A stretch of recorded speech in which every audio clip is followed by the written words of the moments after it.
आइए आज समझते हैं गति के समीकरण को। क्या है गति का समीकरण? इससे बहुत सारे क्वेश्चन पूछे जाते हैं, तो किस टाइप से क्वेश्चन पूछे जाते हैं उसको समझते हैं। ठीक, इसका समीकरण क्या होता है उसको सबसे पहले समझते हैं। सबसे पहले जानते हैं कि गति क्या होता है।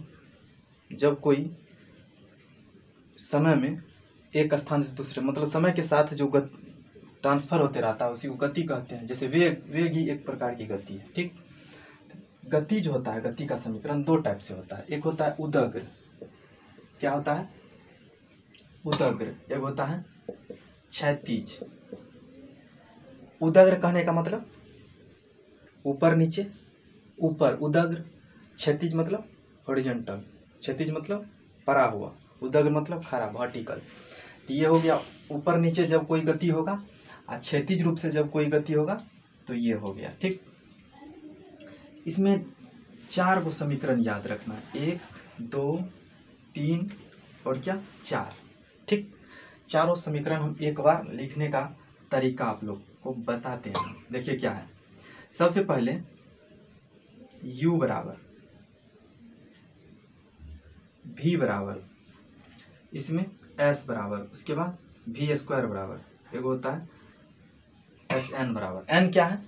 मतलब समय के साथ, जैसे nवें सेकेंड में, जैसे 2-4 सेकेंड के अंतराल पे कोई वस्तु का यदि दूरी ज्ञात करना हो तो sn का सूत्र लगाया जाता है वहाँ पे। अब देखिए इसको बनाते कैसे। सबसे पहले u जो होगा सब में होगा। क्या होगा? u सब में होगा। क्लियर? यहाँ से पहला समीकरण होता है v बराबर u प्लस ए टी, तो u प्लस ए टी।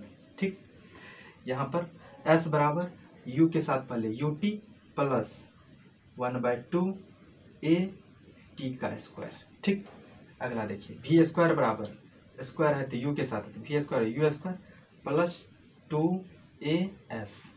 फिर यहाँ पे sn बराबर, तो sn का सूत्र यहाँ पे है, तो इसमें होता है u plus a by 2 into 2n minus का 1 होता है। क्लियर? ये 4 सूत्र ध्यान में रखना है और इसको जो है अपने अपने तरीके से याद रखना है, जैसे हम यहाँ पे बता चुके। तो इसमें समझते हैं कि u क्या है, v क्या है, s क्या है, सब चीज़ को। तो यहाँ हम सबसे पहले लिख चुके हैं। जो s जो है, s क्या है? विस्थापन है, डिस्प्लेसमेंट। s क्या है? विस्थापन मतलब दूरी। तो दूरी तो टेढ़ा मेढ़ा होता है, विस्थापन सीधी रेखा में जो गमन होती है। ठीक, तो s हो गया विस्थापन। v क्या है? तो लास्ट वेग, फाइनल वेलोसिटी। v u क्या है? तो प्रारंभिक वेग, इनिशियल वेलोसिटी। a क्या है? एक्सेलरेशन मतलब त्वरण है। और t क्या है? समय है। इतना ही चीज़ यूज किया है। n क्या है? n में सेकेंड में यदि कोई यूज होता है तो उसी को n से सूचित। अब देखते हैं उदग्र में। उदग्र में 2 रूप आता है। उदग्र में कितना रूप? 2 रूप। एक, जब वस्तु नीचे से कोई किसी वस्तु को ऊपर फेंके, तो नीचे से ऊपर फेंकेंगे तो वो कैसे हुआ। और एक वस्तु जब ऊपर से किसी वस्तु को छोड़े तो नीचे जैसे आया, तो दूसरा केस बना। तो एक केस हम लिखते हैं नीचे से ऊपर फेंके जाने पर। ठीक, अगला ऊपर से नीचे आने पर, तो ऊपर से नीचे जाने पर या गिराने पर या जो भी, तो नीचे से यदि ऊपर फेंके तो सबसे पहले यहाँ पे ध्यान देखना है कि यहाँ पे g जो होता है, एक्सेलरेशन a बराबर g का यूज करते हैं। a था त्वरण, मतलब क्षैतिज रेखा में जब लग रहा था तो a था त्वरण, और यहाँ पे जब ऊपर से नीचे आ रहा है तो यहाँ पे a की जगह क्या यूज करना है? g, मतलब गुरुत्वीय त्वरण जो होता है, जो किस अपने मतलब अथी से जो खींचता है, तो वो हो गया गुरुत्वीय त्वरण। यहाँ पर भी a बराबर क्या हो जाएगा? g। अब देखिए यहाँ पे क्या होता है, इसमें भी 4 समीकरण। ठीक ना, 4 समीकरण, इसमें भी 4 समीकरण याद रखना। आइए समझते हैं। जब नीचे से ऊपर फेंक रहे हैं तो गुरुत्वीय त्वरण किधर लग रहा है? किसी वस्तु को नीचे की ओर खींचता है, गुरुत्वीय त्वरण खींचता है ना नीचे की ओर। लेकिन हम क्या कर रहे हैं? इसके विरुद्ध में ऊपर फेंक रहे हैं वस्तु। देख रहे हैं, जब किसी वस्तु को नीचे खींच रहा है, त्वरण क्या है? नीचे लग रहा है, और वस्तु को हम क्या कर रहे हैं? ऊपर फेंक रहे हैं। तो ऊपर फेंक रहे हैं तो इसके विरुद्ध में जा रहा है तो नेगेटिव मान देगा ना, तो जी का मान यहाँ पे जो है नेगेटिव के साथ ऐड करते हैं। तो सबसे पहले v बराबर क्या है यहाँ पे, v बराबर u, अब प्लस है यहाँ पे तो प्लस से रहता है, लेकिन यहाँ पे g के साथ माइनस यदि यूज हो ऊपर फेंके जाने के केस में सभी में क्या हो जाएगा, प्लस के स्थान पर माइनस यूज करना है, तो u minus G T. Clear. यहाँ पे क्या है, s बराबर यू टी तो होगा ही माइनस 1/2 जी टी स्क्वायर, सब चीज़ सही सेम ही रहेगा, सिर्फ एक की जगह पे g आएगा। फिर यहाँ पे क्या हो जाएगा, बी स्क्वायर बराबर यू स्क्वायर माइनस 2GS। फिर यहाँ पे एस एन बराबर क्या हो जाएगा, तो u माइनस जी, ये था ना, तो g/2 इंटू 2n माइनस 1। ठीक, ये सब जगह समान ही रहेगा, सिर्फ एक की जगह g ट्रांसफर होगा। इस केस में क्या हो जाएगा, तो v बराबर u, नीचे आ रहा है ना, तो नीचे वस्तु भी नीचे आ रहा है और त्वरण भी नीचे आ रहा है, तो दोनों साथ में जाएगा, सिंपल है। तो यहाँ क्या हो जाएगा, प्लस जी टी, एक ही जगह पे जी तो आएगा। फिर यहाँ पे s बराबर U T plus 1/2 G T square. ठीक, फिर यहाँ पे यदि वी स्क्वायर देखें तो वी स्क्वायर बराबर यू स्क्वायर प्लस 2GS।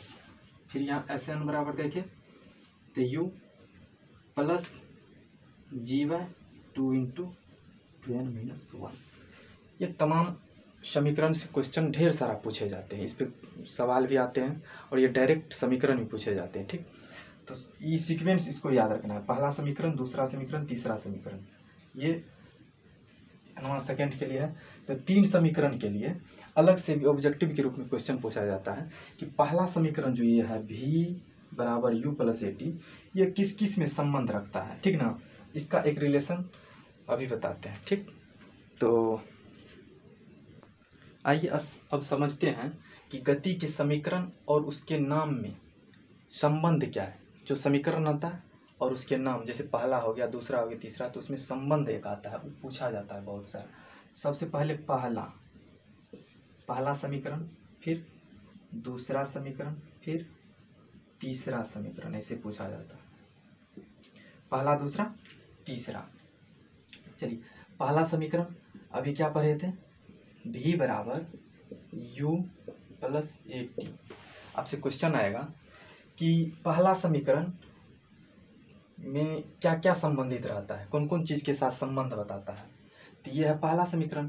तो पहला समीकरण में इसको बनाने के लिए पहले तीनों समीकरण हम लिखते हैं। तो पहला ये हो गया, दूसरा क्या है, s बराबर U T plus half A T square. ठीक, फिर यहाँ पे वी स्क्वायर बराबर यू स्क्वायर प्लस 2as। संबंध निकालने के लिए एक ही चीज़ यहाँ पे याद रखना है, नोट के रूप में। नोट के रूप में क्या याद रखना है कि इसमें जितना भी वोवेल पार्ट है, क्या वोवेल को 0 मान ले, आपका काम तमाम हो जाएगा। क्या करें, वोवेल को 0 माने, आपका काम सिंपल। तो इसमें यदि देखें वोवेल, तो वोवेल तो 5 को होता है वैसे, ए ई आई ओ यू। इसमें वोवेल कौन सा है, एक तो यू है, एक ए है, यहाँ पे क्या है, यू है, यहाँ पर भी ए है, यहाँ पे यू है, यहाँ पर भी ए है। इसको यदि 0 मान ले वोवेल को, तो इसमें बचेगा क्या, इसको यदि 0 मान ले, इसको भी 0 मान ले, तो एक टी बचेगा, एक भी बचेगा। तो टी क्या है, वेग है, और टी मतलब समय है, और भी क्या है, वेग है। तो इस संबंध क्या हो जाएगा, वेग और कौन सी में संबंध है, समय में।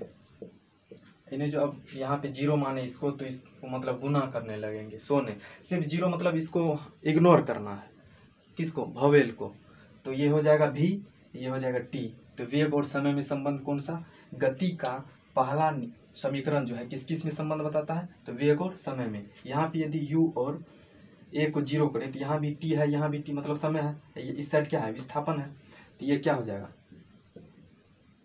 विस्थापन और क्या, समय। विस्थापन और समय में संबंध, तीसरा यदि देखें तो तीसरा क्या हो जाएगा, तीसरा ये 0 हो गया, फिर ये 0 हो गया, तो यहाँ बचा वेग, यहाँ बचा विस्थापन।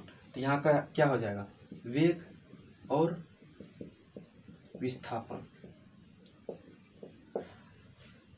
तो यहाँ पे यदि हमसे पूछे कि गति का तीसरा नियम किस किस में संबंध बताता है, तो वेग और विस्थापन। विस्थापन को स्थिति भी कहते हैं। विस्थापन क्या कहते हैं, स्थिति। तो क्या कह सकते हैं, कहीं कहीं विस्थापन हटा के स्थिति लिखा हुआ रहता है। तो गति का दूसरा नियम किस किस में संबंध बताता है, तो विस्थापन और समय में, या स्थिति और समय में गति का दूसरा नियम। वेरी सिंपल, सिर्फ भॉवेल को 0 मान लेंगे, बाद बाकी जो बचेगा उसमें संबंध स्थापित करेंगे। यहाँ से क्वेश्चन पूछा जाता है, क्वेश्चन आएगा कि गति का दूसरा नियम किस किस में संबंध बताता है, क्या बताइएगा, विस्थापन और समय में, स्थिति और समय में। ठीक, यहाँ पे एक चीज जी है, जी गुरुत्वीय त्वरण, इसका मान होता है 9.8। त्वरण है तो इसका मात्रक क्या हो जाएगा, मीटर प्रति सेकेंड स्क्वायर। कहीं कहीं यदि ये मान 10 भी लिया जाता है, मान लेता है एवरेजिंग। ठीक, तो 10 यदि क्वेश्चन में रहा तो 10 से बनाएंगे, नहीं तो 9.8 लेंगे। ठीक है, आइए अब इसके बाद एक बात कर लेते हैं ग्राफ से। ग्राफ से भी क्वेश्चन पूछा जाता है। ग्राफ दिया रहता है वेग और समय में, और दूरी और समय में 2 ग्राफ रहता है, और ग्राफ से संबंधित क्वेश्चन पूछा जाता है। इसके बाद अब देख लेते हैं किसको, ग्राफ को। आइए समझ लेते हैं ग्राफ। ग्राफ 2 को देखना है, एक यहाँ एक यहाँ, एक मतलब वेग के साथ, एक दूरी के साथ। तो दूरी में भी समय, वेग में भी समय। तो एक्स अक्ष हमेशा समय को दर्शाएगा, क्या, समय को दर्शाएगा। क्लियर। तो यहाँ हम दे देते हैं दूरी और यहाँ वेग। यहाँ मान चलते हैं 1 2 3 4 5, ऐसे समय बढ़ रहा है, 1 सेकेंड 2 सेकेंड 3 सेकेंड, और वेग यहाँ 1 2 3 4 5 ऐसे हो गए। ये वाई एक्सिस हो गया, ये एक्स एक्सिस। यहाँ पर भी 1 2 3 4, फिर यहाँ पर भी 1 2 3 4 5, वैसे ऊपर जाएगा। देखिए यहाँ पे केस कैसे बनता है, सो पहले देखते हैं। यदि एक बात करें तो ऐसे ग्राफ जा सकता है, जा सकता है। एक यदि बात करें तो ऐसे भी जा सकता है, जा सकता है। एक यदि बात करें तो ऐसे भी मुड़ सकता है, मुड़ सकता है। एक यदि बात करें तो ऐसे भी जा सकता है सीधा, एक ऐसे भी हो सकता है। ये 3-4 पॉइंट आता है। 1 नंबर इसको मान लेते हैं, इसको 2 नंबर मान लेते हैं, इसको 3, इसको 4 और इसको 5। देखिए इसमें क्या होता है। सबसे पहले यदि 1 नंबर की बात करें तो 1 नंबर के ग्राफ से क्या समझते हैं, देखिए इधर से सेकेंड, यहाँ पे है क्या, दूरी। तो दूरी के साथ यदि समय बढ़ेगा, दूरी के साथ, तो दूरी बटे समय क्या हो जाएगा, चाल। दूरी बटे समय चाल। तो दूरी बटे समय जब चाल होता है तो यहाँ देखिए ऐसे ये बढ़ रहा है, तो दूरी आगे चल के दूरी कुछ ज़्यादा बढ़ रहा है लेकिन समय कुछ कम लग रहा है। तो दूरी के समय, कम समय के साथ यदि दूरी ज़्यादा लगेगा तो क्या हो जाएगा, दूरी मतलब चाल क्या हो जाएगा, बढ़ेगा। यहाँ पे क्या हो जाएगा, 1 नंबर वाला में, 1 नंबर वाला ग्राफ जो है उसमें क्या होगा, चाल बढ़ेगा। ठीक। 2 नंबर की यदि बात करें तो देखिए दूरी समय के साथ जो है, समय तो बाद में बढ़ने लगा लेकिन दूरी धीरे धीरे यहाँ तक तो गया है लेकिन फिर घटने लगा है। तो दूरी यहाँ पे क्या हो जाएगा, चाल क्या हो जाएगा, घटेगा समय के साथ। ठीक। यहाँ देखिए दूरी भी बढ़ रहा है, समय भी बढ़ रहा है। दूरी भी बढ़ रहा है, इधर जा रहा है तो दूरी भी बढ़ रहा है समय के साथ, और समय भी बढ़ रहा है। तो यहाँ पे क्या हो जाएगा, तीसरा कंडीशन में चाल एक समान रहेगा। क्लियर। अगला देखिए ये यहाँ पे दूरी बढ़ रहा है क्या, नहीं, सिर्फ समय बढ़ रहा है, दूरी स्थिर है। यहाँ पर जो है जैसे 4 है तो इससे ऊपर जाता तब ना दूरी बढ़ता, ऊपर तो जा नहीं रहा है, सिर्फ इधर दिखा रहा है। तो इधर दिखा रहा है इसका मतलब समय बढ़ रहा है, वो स्थिर है। मतलब वहाँ पे जैसे हम यहाँ पे खड़ा है और समय बढ़ रहा है, समय थोड़े खड़ा है, समय बढ़ रहा है, हम तो नहीं बढ़ रहे हैं। तो ये क्या हो जाएगा, चौथा नंबर का ग्राफ क्या बताएगा, विरामावस्था को बताएगा, विरामावस्था।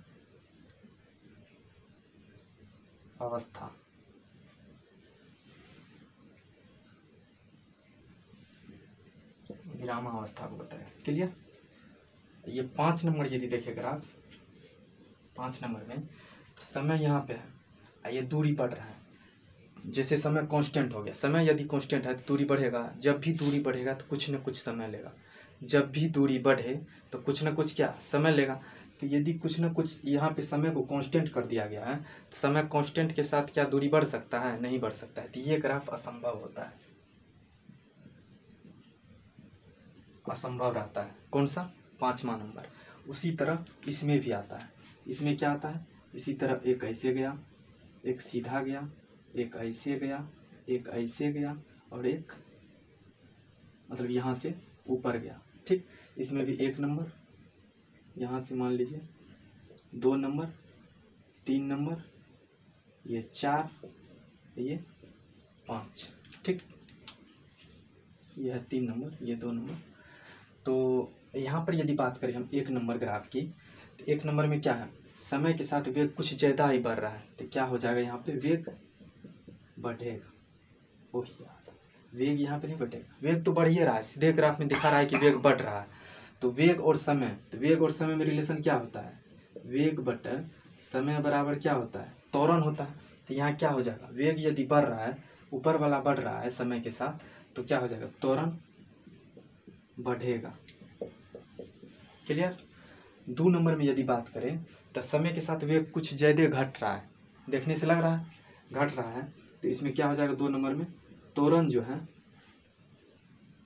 घटेगा समय के साथ। ठीक, अगला यदि बात करें 3रा नंबर, तो 3रा नंबर में वेग भी बढ़ रहा है, समय भी बढ़ रहा है, एक निरंतर रूप से बढ़ रहा है, सीधी रेखा है ना। तो वेग भी जैसे यहाँ पे हो गया 1 तो त्वरण 1/1 होगा। फिर यदि यहाँ पे बात कर ले तो 2, समय भी 2, तो 2/2 1 हुआ। तो यहाँ पे क्या हो रहा है, त्वरण क्या हो जाएगा, समान। तो यदि इस टाइप का ग्राफ रहे तो त्वरण क्या हो जाएगा, एक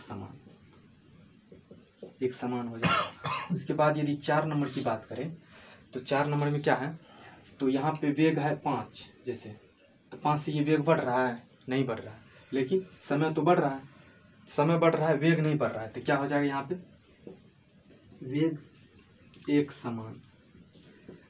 समान होगा। लेकिन यदि त्वरण की बात कर दे यहाँ, तो त्वरण यहाँ पे 0 हो जाएगा,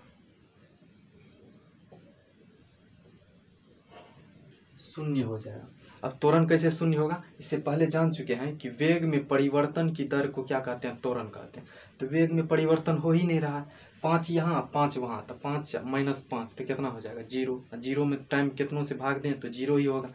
इसलिए वेग तो एक समान रहेगा, लेकिन त्वरण क्या हो जाएगा, 0 हो जाएगा। अब यदि 5वां केस देखें तो 5वां केस में समय कांस्टेंट है और वेग बढ़ रहा है। कभी ये हो सकता है कि समय एक ही मतलब कांस्टेंट रहे, वेग बढ़ेगा, कभियों नहीं हो सकता है। तो ये फिर ग्राफ वो क्या हो जाएगा, असंभव। क्लियर। ये यहाँ से भी पूछा जाता है क्वेश्चन, यहाँ से भी पूछा जाता है। ग्राफ आपको बता चुके हैं ऐसे कौन सा कैसे होता है। वीडियो को रिप्ले करके देखिएगा, बहुत अच्छा लगेगा। तो इस वीडियो में इतना ही। ठीक, वीडियो को आगे बढ़ाइएगा, लाइक कीजिएगा। ओके, धन्यवाद।